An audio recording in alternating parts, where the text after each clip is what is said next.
There is a guy called Keenan. He wrote a book called Gap Selling. Every week, I think he has a LinkedIn live where people call him and try to sell him stuff using the gap selling method. And gap selling is a book he wrote, and it's a method for where his whole business revolves around helping account executives. These are salespeople in sales who are given meetings by they're called SDR, sales development representatives, whose main job is to just set meetings out of interest. So they convert people from low interest or high interest to actually signing the contract, and that involves big deals, multi-million dollar deals, to small, let's say 50K a year deals. And anyway, the point of all this is gap selling. The foundational aspects of gap selling can apply in any niche, including writing ad creatives, writing blabs as well. So this is why all this is here for you. So gap selling at its core is for any sale to occur, no matter the niche, no matter the situation, there has to be a gap between the, for our case, is the reader's status quo and the desired state.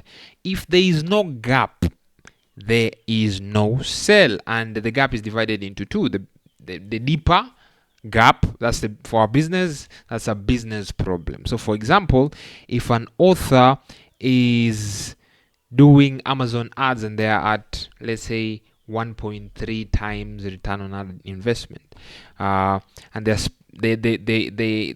they're trying to bring someone onto the team, but they don't have enough margins to pay them and profit as well. So that is the business problem. The business problem is usually buried deep. The more surface level problem is the technical problem, how someone does or struggles to do a certain thing. So the technical problem in our Amazon ads example, the technical problem is perhaps someone says, I struggle with keyword discovery when I'm running ads. That's the technical problem. So when you're doing, so I hope that gives you an basic understanding of what gap selling is. Okay, so for let me actually put it down so that it's easy. Reader status quo. So in a non-business, low ROI ads on Amazon. That's the problem. Okay. Desired state, better ROI. That's the business problem. Most of the time when you're talking to someone, you don't know this. Better ROI. Gap between the two, that's where the sale happens.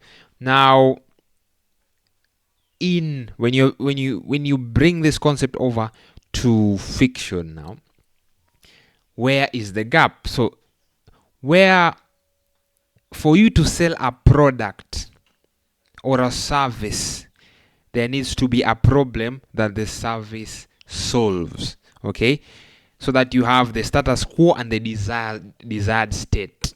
Desired state after the problem is solved. A book, entertainment product like a book, does not have such a thing.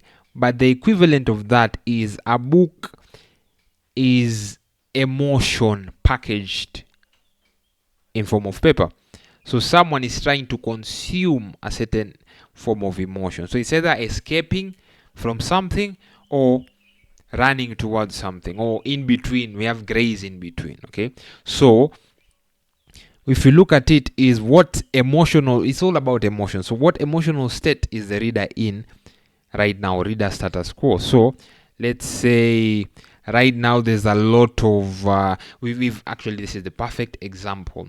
I've had people say during hard times where there is war, like right now, books that are a bit darker don't sell as much, and books that are a bit lighter, cozy mystery, Regency romance, books that are a bit light, or they help you escape to another world that's less darker, do well during hard times.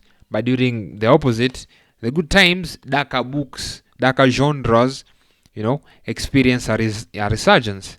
Now, The reader status quo right now in this age, let's say scared, the economy is tanking, there is war, tired,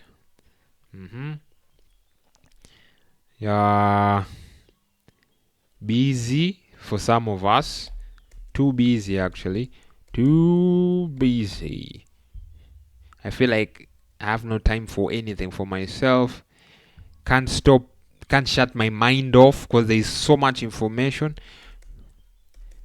Can't shut my mind off. My mind off. Okay. This is the status quo. Okay, the desired state. I want to be relaxed. I want to forget stuff. I just want to forget where I am. Alright. I want to have something to look forward to.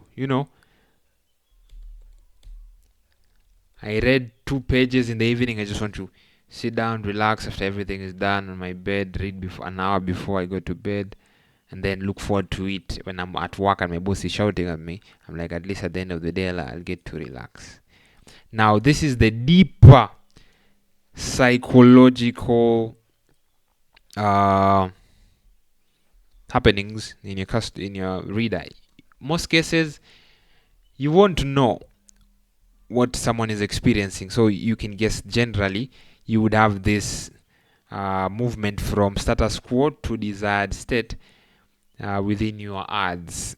Okay, one author I have seen do this well is Emily. I can't remember. Seemingly, I can't remember her last names. Emily who? She writes vigilante justice, thrillers, female main character, revenge.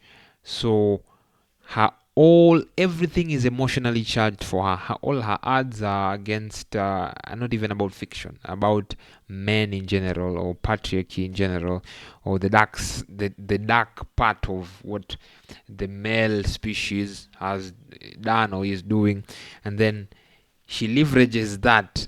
So her first line could be something like, I don't like X, right? Or I won't move over in a bench, and then she pivots to the books. I'm hesitating because I don't want to say her lines. So when you are in a niche that's emotionally charged, you can directly use this in the ads.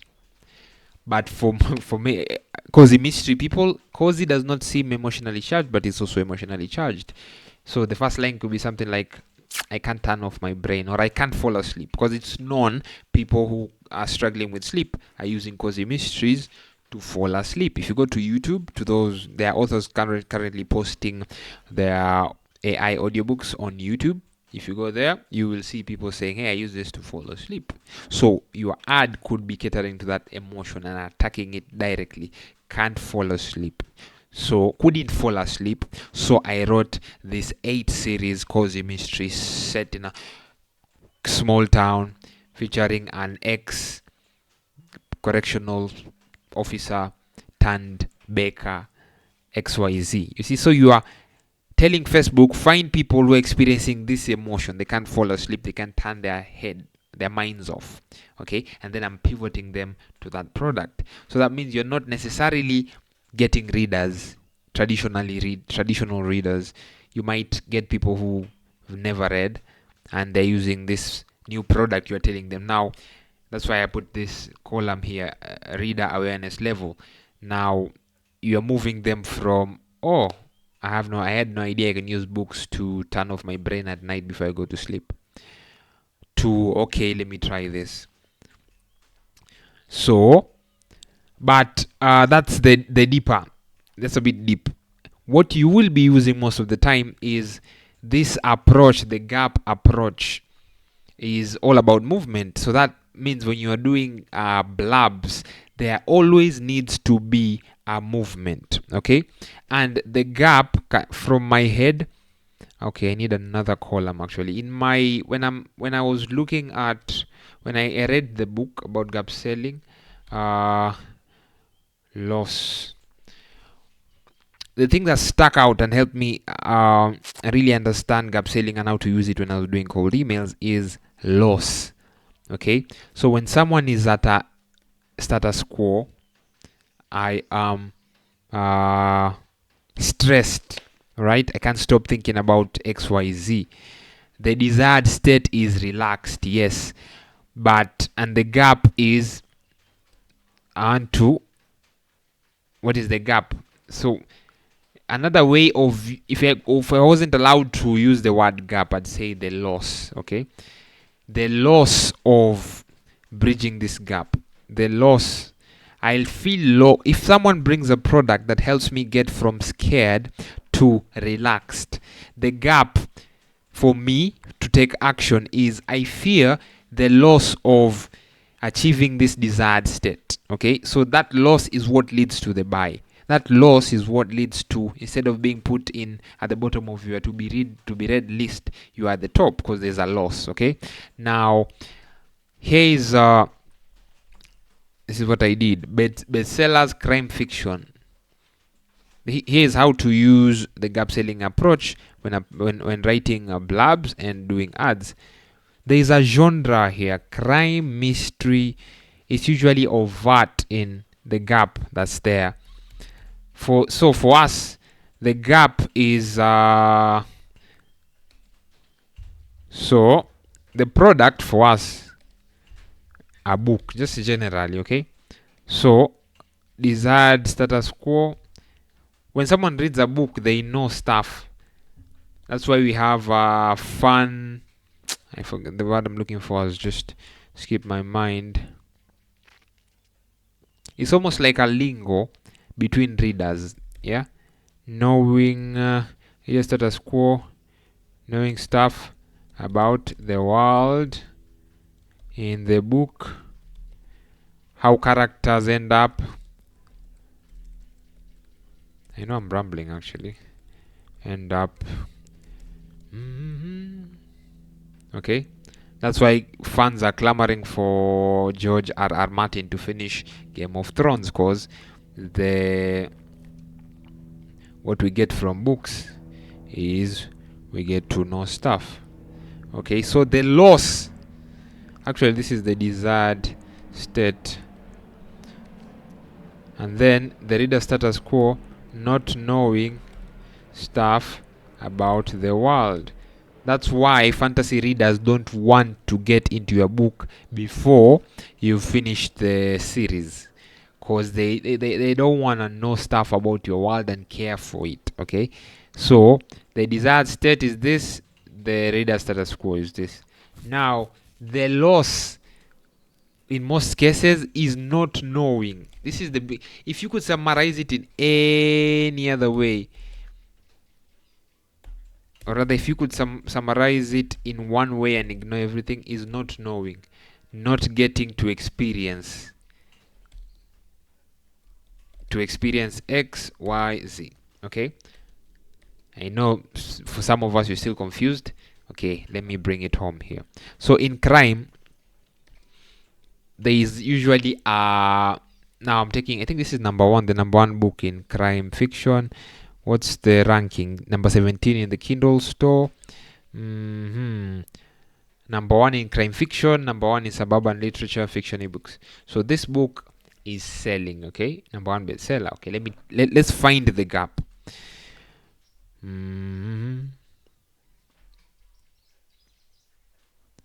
Chloe, you're already given a character to care about, okay? Wants a quiet life, desired state. Okay, now in fiction, the reader wants good stuff to happen to the characters. So the desired state wants a quiet life. Within the first line, whoever wrote this blurb, even though they know whether they know about the gap selling technique or not, they've already told us the desired status quo. What does this look like? A new home, a new street, no more drama. Okay, take that, put that in your spreadsheet. The reason why I'm collecting stuff in my spreadsheet, again, it's easier to formulate stuff and let your mind work when you separate all this chaff from what you need. So I'm just collecting stuff, and when I come here and just read it,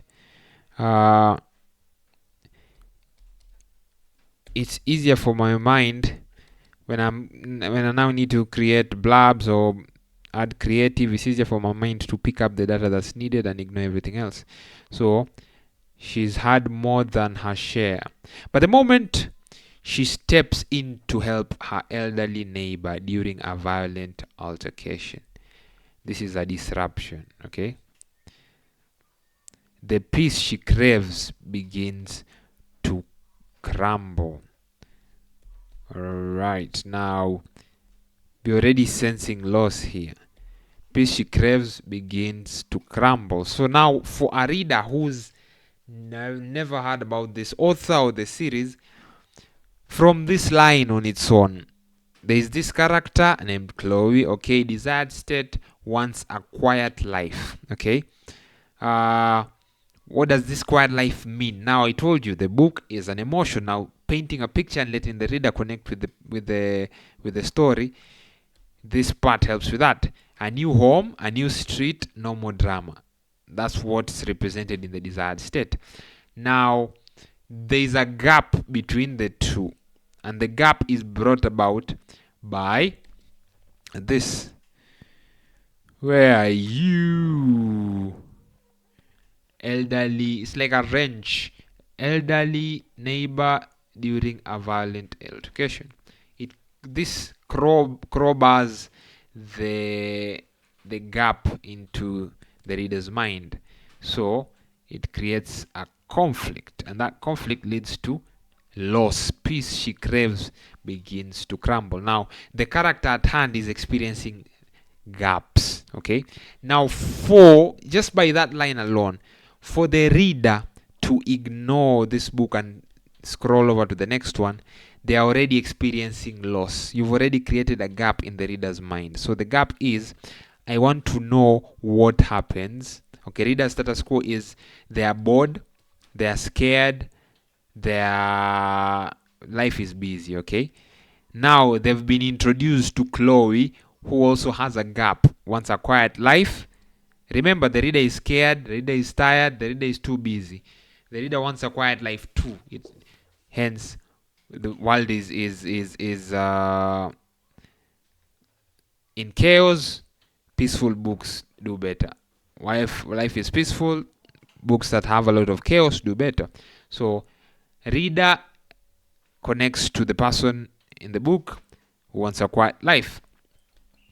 The peace she craves begins to crumble. The first gap in the reader's mind is, I want to know what happens, because I know from the reader's point of view, because I know books start on one end and end on the other end. There's always movement. So if this person who desires peace and had it, suddenly that peace begins to crumble, the reader wants to know what happens. Do they get that peace back? Or probably they lose that peace, right? How do they get back?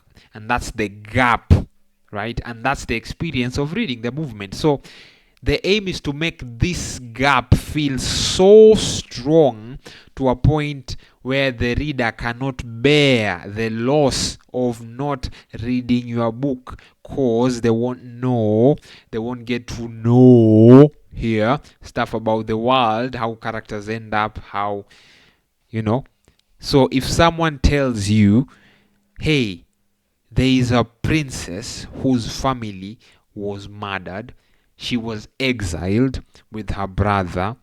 Her brother sold her off to a king of some sort, of some nomadic tribe.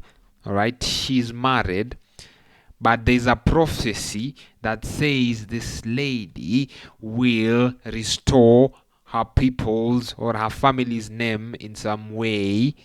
There's a promised prince, etc., in her family. Only two of them are left. So it's either her or the brother. The brother dies. If you leave it there. That's a gap. That's Game of Thrones by the Daenerys Targaryen. Now, if in the reader's mind you've already created a gap, they want to know, okay, this is the status quo, this lady, desired state.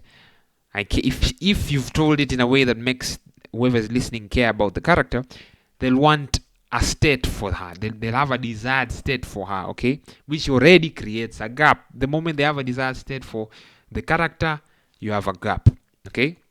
Stay with me. When the gap exists, there is loss. There is a loss to not knowing what happens, to not picking up that book. That means the more you agitate, so your job is simple now, just to agitate and make the loss bigger, and that's where the rest of the blurb comes in. Okay, so let's go through it and see what happens. The street seems friendly at first until the question starts: who exactly is Chloe? Why did she move here? And what really happened in the house? No, not yet. As some neighbors become friends and others become so this is a summary. The author created a gap but is now summarizing, just telling you the bits, but the most important part has already been done. So as some neighbors become friends and others become enemies, it's always certain it isn't always certain which is which, because Chloe isn't the only okay, now here's an agitation of the already existing gap. Chloe wants peace, Chloe loses peace. Okay, Chloe is trying to navigate all this, but then you're told Chloe isn't the only neighbor keeping secret, and someone knows the truth about her past. The truth about her past. This is another disruption that will interrupt or disrupt the desired state. But because we care about the character, we want to see her win, or even if she doesn't win in genres where the characters don't always win, we want to see how it turns out. Okay, so whoever wrote this blurb is agitating and making the gap bigger, okay, and threatening the desired state. But as whispers turn to threats, Chloe realizes she's been here before, and last time not everyone made it out alive. This is a bit more of agitation and teasing and making you care about the character, because you're told about history that you didn't know about. It's like it's a lived world when there is history.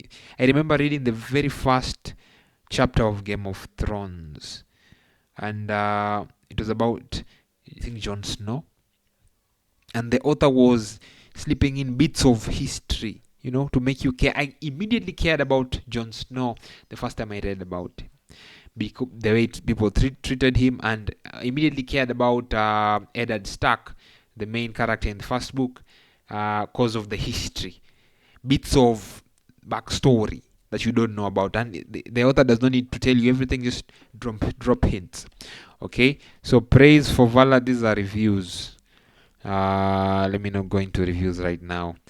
Now, if you were writing a blurb or an ad, you have maybe a sentence or two that can carry the gap, that can carry everything, that can create a desired state and a gap, and help the reader want to feel it, so that when you do it, or when you fail to, or when the reader refuses to read, they experience that gap. So some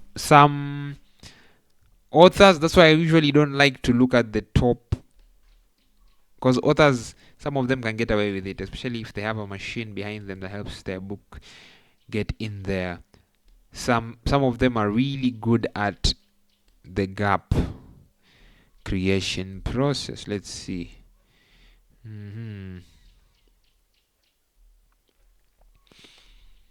When their 13-year-old daughter Barbara, this already helps you connect with the character. When they're especially the specificity in age, when their 13-year-old daughter Barbara goes missing at summer camp. Okay, from that line already you have a desired state. Someone wants their daughter back. All eyes fall on the Van Laar family. They are cold, they are rich people, they own the camp, and it's happened to them before. This part already creates another desired state. You, you want something, you want this family that has been mentioned to get what's coming to them. You want justice. Okay, so desired state for that already is justice for the family and Van Law family to get what's coming to them. When you're doing this exercise, write stuff down. Don't ignore it. Okay? 2 children lost to the same wilderness. Is it a tragedy or a crime? Even if all this didn't exist, this part already has without even summarizing the story, telling you what the story is about, it already creates a gap and is strong enough to carry the book. Strong enough to make someone want to read. Because why? If someone walks away if the moment I cancel this page, I experience loss of one, not watching whoever this family is find their 13-year-old.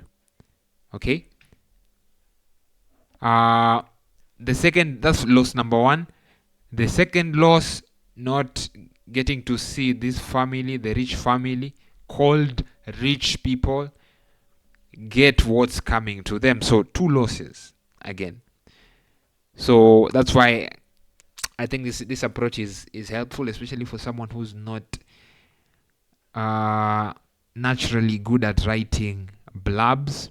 So this is almost like a scaffolding to just help you build things even if you're not good at it. Okay, so the more you narrow down to the foundation, the skeleton, this is the skeleton. If the skeleton is solid, then you can just play around with blurbs and all the words, your ads, because the gap is created. And even if you feed AI the transcript to this video and take your all the stuff you'll have put here, okay, give AI plus this transcript and then tell it, write me 2 sentences or 3 sentences that capture the principles in this video, and tell me how your blurb looks like or how your ad copy looks like. Okay, so to get this spreadsheet, drop me a line. I'll send it to you. I think it's open. Yes, anyone with the link can watch it. Hopefully that helps.